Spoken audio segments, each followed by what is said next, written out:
Esse corte que você vai ver agora é só um pedacinho do Zona Neutra, que é gravado todas as segundas-feiras e são horas e horas de NFL. Então já se inscreve aí para não perder mais nada, porque aqui é futebol americano sem complicação e de torcedor para torcedor. Se você está assistindo aí o Zona Neutra ao vivo ou on demand, não esquece de deixar o like, se inscrever no canal, porque isso fortalece bastante o nosso trabalho, faz esse vídeo chegar para mais pessoas. Então senta o dedo no like aí e nós tamo junto, rapaziada. Vamos, João, olha só. Mas eu acho que tu passou um de novo, João. Volta uma. Não. Não tinha o que é pra estar de olho? Ah, é verdade. Ou será que tá depois? Deve estar de... Aí, obrigado, João. Então nós vamos fazer um invertido aqui, tá? Então, antes da gente começar as batalhas, já demos um spoiler para quem tá acompanhando a gente aqui, que a gente vai falar de batalhas jogador versus jogador por posição. Vamos falar de algumas situações que estão acontecendo no training camp, Lucas, e que é legal a gente ficar de olho. Não é no training camp que a gente vai conseguir avaliar exatamente a resolução desse imbróglio, mas no training camp a gente começa a entender um pouquinho como as coisas estão acontecendo. E um dos pontos é o seguinte, cara, será que o Dan Campbell vai acertar novamente? Por que acertar novamente lá no Lions?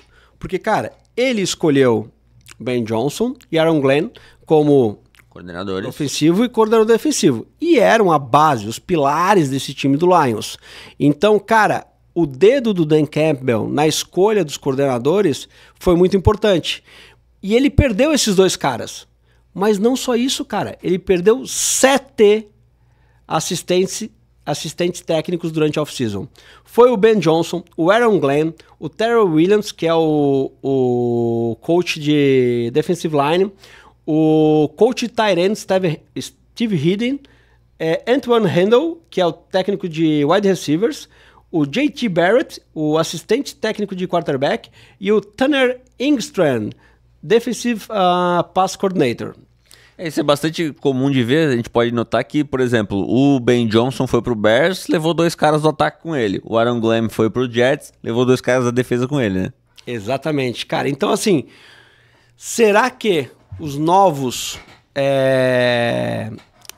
coordenadores que o Dan Campbell escolheu vão começar a performar bem? A gente começa a ter um pouquinho de noção disso para quem quiser se aprofundar no training camp do Lions. Porque você começa a ver jogadas de ataque, você começa a ver posicionamento de defesa, você começa a ver jogadores que vão jogar com camisa de titular, jogadores que vão jogar com camisa de reserva, então você começa a ter essa ideia das mexidas que esses caras podem fazer no time do Lions. E aí, para pontuar, né, o novo coordenador defensivo é o Kelvin Shepard, que era treinador de linebackers, ou seja, foi uma escolha interna ali do Dan Campbell, inclusive ex-jogador do Miami Dolphins. Sim. E o Dan Campbell, que também trabalhou no Miami Dolphins, exatamente. E lá ele conheceu ele como jogador. Isso. E o coordenador ofensivo é o John Morton, esse sim veio de fora. Ele já trabalhou nos Lions em 2022 como um assistente ofensivo. Então essas foram as escolhas aí que a gente tem que ficar de olho para ver se o Dan Campbell vai acertar de novo. Porque como o Neymar sempre fala, o Dan Campbell aqui, ele é o cara que precisa dos coordenadores, né? Ele deixa os coordenadores trabalharem porque ele é mais o cara da gestão de grupo. Isso. E aí, o segundo ponto pra gente olhar, Lucas. Como serão os Vikings? Você que veio com essa bela camiseta do Minnesota Vikings, né, cara? Como é que você acha que vai funcionar, né, essa dupla? JJ? É uma quadra de valete, basicamente, né, essa dupla. JJ McCarthy, que é o quarterback, que ano passado lesionou. E do outro lado a gente tem o Justin Jefferson, que é, talvez, o melhor wide receiver da liga. Eu digo talvez porque tem gente que acha que é o Jamar Chase, tem né? outros na briga, né? Cara, então, o JJ McCarthy, ele é o grande ponto do Minnesota Vikings, porque basicamente é um time que tá pronto pra ganhar, né? Vamos lembrar que chegou na semana 18 brigando pela Seed 1, perdeu pro Detroit Lions, aí acabou perdendo depois pro Los Angeles Rams, mas é um time que em teoria melhorou da season passada para cá, trouxe reforços na linha ofensiva, inclusive do Indianapolis Colts levaram 2, Ryan Kelly e o Will Fries, mas o DJ McCarthy, que era novato ano passado, em teoria seria mentorado aí pelo glorioso Sam Darnold, mas ele teve a lesão, né, menisco no joelho direito, ficou de fora, foi no primeiro jogo da pré-temporada a lesão dele, ele ficou de fora a temporada inteira. E quando chegou esse ano, o Minnesota Vikings falou, vamos renovar com o Sam Darnold, vamos trazer outro experiente. Não. J.J. McCarthy é o nosso cara, até porque, Zuma, quando eles draftaram o J.J. McCarthy, o que é a tua ideia quando tu drafta um quarterback? Tu quer que ele dê certo rápido, porque daí tu tem uma janela de 5 anos de contrato de calouro, onde tu tá pagando nada para um quarterback bom, e aí tu pode reforçar o time em volta. Foi o que o Minnesota Vikings fez. Gastou e tá apostando no J.J. McCarthy. Se ele der certo, é papo de brigar pelo título. Se ele não der certo, aí vai ter rasgado um dinheirinho aí, porque de fato, se o quarterback não der certo, as coisas ficam mais complicadas, né? No ponto do training camp especificamente, cara, o que a gente pode avaliar dessa situação? Porque não existe uma briga de posição lá no Minnesota Vikings, tá? Não é como se o DJ McCarthy estivesse brigando por posição para ver se ele vai ser starter ou não. Não é isso.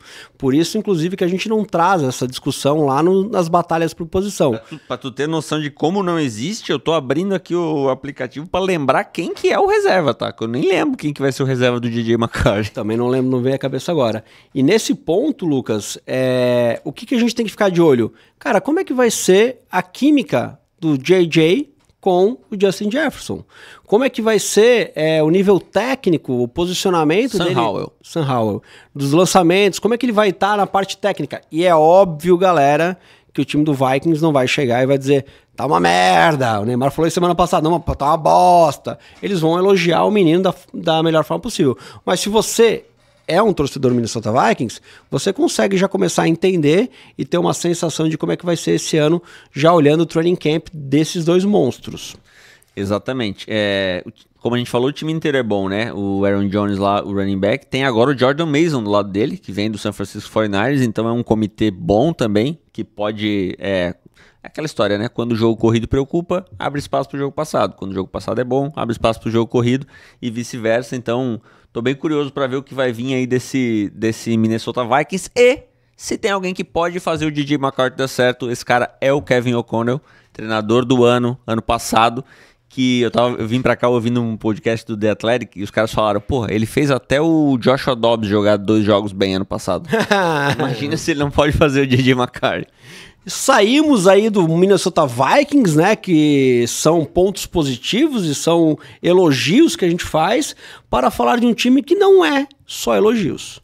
O Cincinnati Bengals, Lucas Copes, como é que tá a história do Trey Hendrickson e também agora do Shamar Stewart? Porque, cara, existia um problema, né? Ah, meu Deus, não sei se vamos renovar com o Trey Hendrickson. Ah, meu Deus, vamos lá no draft, vamos pegar um edge. E aí nenhum dos dois assina, velho. Nem a tua escolha de primeiro round e nem o teu edge anterior, cara.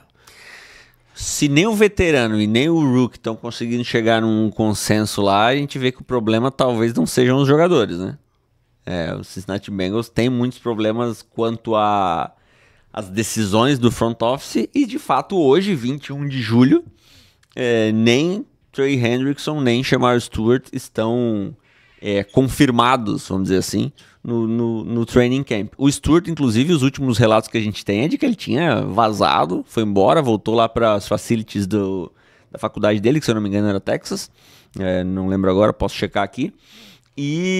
Só que ele pode assinar ainda com os Bengals até em cima do laço, tá? Eu tenho até essa data aqui. Mas é tipo até... Basicamente ele pode assinar até começar a temporada. Só que depois de 5 de agosto, se ele não assinar com os Bengals, ele não assina mais com ninguém, o que de fato já era... Não é comum de acontecer, né? Você ser draftado por um time e assinar com outro. Mas depois de 5 de agosto ele só pode assinar com os Bengals, ou se não, para outro time só no draft do ano que vem. Exceto o Bengals. Exceto o Bengals. Se ele volta para o draft do ano que vem, o Bengals não pode escolher. Até porque ninguém ia querer, né? Nem o Bengals e nem ele depois dessa pataquada toda aí. E o Trey Hendrickson também não assinou. Líder em sacks na liga ano passado. Já é veterano, quer muito dinheiro. Porque, pô, lógico, fez uma baita de uma temporada. E olha que bacana, né, cara? O Cincinnati Bengals deixou o TJ Watt assinar primeiro com os Steelers, porque tu aumenta, né, a régua. Porra! Cara, daqui a pouco vem o Micah Parsons, e aí, cara, mais, né, aí vai saber o que o Jerry Jones vai fazer lá no Dallas, o cara vai levantar mais ainda esse preço, então, cada vez mais, aquela história de assinar antes para pagar menos, essa aula aí o front office do Cincinnati Bengals não fez, né? Mas vamos ter que esperar para ver o que vai acontecer agora quando começa o training camp. Se eu tivesse que botar dinheiro, eu diria que o Hendrickson acaba assinando, o Shamar Stewart eu acho que vai ficar por ano que vem mesmo. Eu acho que, cara, não creio, cara. Eu, se tivesse que casar, eu casaria que os dois assinariam, porque tu tá com um time de ataque muito forte, cara. Por mais... Há uma pecha de pão duro lá no dono do Cincinnati Bengals, né? Existe essa questão, dizem que eles lá são ruins de abrir a mão para pagar os jogadores. O problema tá nos garantidos. E eu vou pular um tópico aqui pra gente já falar do dilema dos rookies. E eu acho que esse dilema dos rookies vai impactar nos contratos aí do Cincinnati Bengals. Eles vão ter que perceber que, cara, o negócio vai ter que ser abrir a mão, vai ter que ser dar o que os caras querem pra você ter um time competitivo, porque são dois jogadores muito fortes pra você não ter aí à disposição do seu elenco. Ainda mais do jeito que foi a defesa ano passado e ainda mais considerando que trocou o coordenador e etc. Cara, o Burrow não vai conseguir fazer 50 pontos por jogo. 40 talvez, mas 50 fica difícil, né? As escolhas de primeira rodada, salvo engano, todas já estão assinadas, exceto o Shamar Stewart do Cincinnati Bengals. Porém, Lucas Kopp, na segunda rodada do draft desse ano, até na sexta-feira passada, só 3 dos 32 times tinham assinado com suas escolhas de segundo round. O Miami Dolphins eu sei que assinou no sábado, se eu não me engano, dando um contrato integral, 100% garantido, para a sua escolha de segundo round, que é o Samatai, né? Se não me engano, o nome do menino, que é um... Não, Savaneia. Samatai é o cara do Chiefs. É isso aí. E aí, nesse ponto, Lucas, qual é o rolo? O que está acontecendo? Por que esses jogadores não querem assinar? O ponto é que os primeiros jogadores draftados em segunda rodada conseguiram pegar 100% garantido. E aí os outros olharam e falaram, opa, então pique de segunda rodada pode ter 100% garantido? Então eu também quero. Basicamente foi isso, né?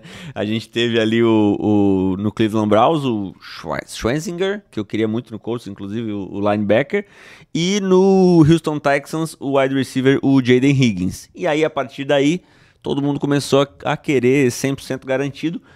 Ontem já tínhamos aí 13 ou 14 rookies de segunda rodada assinados. Então, assim, começou a destravar e, pelo que eu vi, nem todos são 100% garantido. Tem alguns que estão aceitando um pouquinho menos. O JTT, o Edge dos Colts, por exemplo, a gente tem o valor, mas não sabe se é 100% garantido, então provavelmente não seja. Mas tem uma lista aqui, ó, além do Schwarzenegger que eu já citei, do Higgins, o Nick Emanuori do Seattle Seahawks, o safety, o Savaneia do Miami Dolphins, o Tre'Vell Henderson, que é o running back do New England, e o QB, o Tyler Shaw do Saints, todos eles de segunda rodada com 100% garantido no contrato. A partir daí, e aí assim, obviamente, mas vale ser dito, quanto mais alto você foi draftado, mesmo que dentro da mesma rodada, mais dinheiro você vai ganhar. Então, o dinheiro garantido do Schwenzinger, que foi uma escolha no começo da segunda rodada, ele é menor do que o dinheiro garantido do Emanuori, que é uma escolha mais baixa de segunda rodada. Mas, no fim das contas, agora que parece que abriu a porteira, todo mundo vai acabar assinando aí até essa semana, enfim, para começar o training camp, até porque os rookies, se eles pensarem um pouquinho, não forem bobos, cada dia de training camp que eles perdem é uma chance a menos de mostrar trabalho e conseguir espaço no roster em setembro, né, Zuma? Cara, e eu tava aqui, enquanto você falava, Lucas, eu tava justamente buscando esses números aqui para você ter ideia da diferença de preço e qual é a briga, tá? Se você é o Cam Ward da vida, você ganha aí de signing bônus, por ser a escolha número 1 do draft, 32 milha. Meu irmão, tá resolvido. Na pior das hipóteses, já resolvi a vida da minha família. Ward, primeira escolha geral, né? Só pra gente pontuar. Exatamente. Então ele tem um contrato de 48 milhões em 4 anos. Lembra que você falou que era barato ter um quarterback lá no começo, nos primeiros anos, né? Então, cara, 48 milhões durante 4 anos, sendo que tu recebeu 32 na assinatura, cara, 16, não importa se for garantido ou não, isso é de menos, né? Quando tu chega lá na 30ª, e vai caindo, tá, pessoal? Vai caindo até o 32º. O Josh Simons, que foi a escolha do Chiefs, ele teve um signing bônus de 7 milhões. Cara, tá bom. É um bom valor ainda, né? E um contrato de 14 milhões em 4 anos. Então, ok, eu posso me dar o luxo de não ter tudo garantido. Mas a partir daí, da segunda rodada para trás, jogadores de segunda rodada são jogadores com muita moral. O cara que é escolhido na segunda rodada, ele entra muito provavelmente para ser titular ou para fazer parte de uma rotação. Ele é um cara importante. Vai jogar. Exatamente, ele é um cara importante. Senão tu errou muito na tua escolha. Então ele tem como ele dizer, cara, eu quero garantido porque o meu salário é baixo. Então já que eu vou ganhar menos, mas me garante isso aqui, porque vai que eu me machuco. A briga é essa, né? Os caras de primeira rodada não precisam ter 100% garantido porque ganham mais. Segunda rodada eu sou importante também, mas eu ganho menos. E aí, só para ilustrar de vez essa questão de quanto mais tu cai no draft, menos tu ganha, o Neymar sempre gosta de trabalhar com exageros, e eu fui buscar aqui porque eu tinha mais ou menos a informação na cabeça, mas Brock Purdy foi o Mr. Irrelevant, ou seja, foi a última escolha da última rodada do draft. No primeiro contrato dele, o salário dele era 850 mil por ano. Exatamente. Ou seja, não chegava nem a 1 milhão. Ó, só por curiosidade, cara, o Savaineia do Dolphins, cara, ele assinou o contrato dele ali em 4 anos, 11 milhões. Então, e ele foi escolhido ali mais ou menos na posição número 40. Isso. Então, a queda é realmente bem impactante. Mas isso está sendo resolvido. À medida que a gente está vendo, são os times assinando. Muito provavelmente os times vão chegar meio que um acordo comum, assim, que a média vai ser ou dar 100% garantido, ou dar um pouco mais garantido do que era o normal. E a gente deve resolver isso até os training camps começarem. Vai ser por agora, né? Efetivo. Gostou desse corte? Pô, então te inscreve no canal e derrete esse botão de like. Aqui é Zona Neutra. Futebol americano sem complicação o ano inteiro. Tamo junto.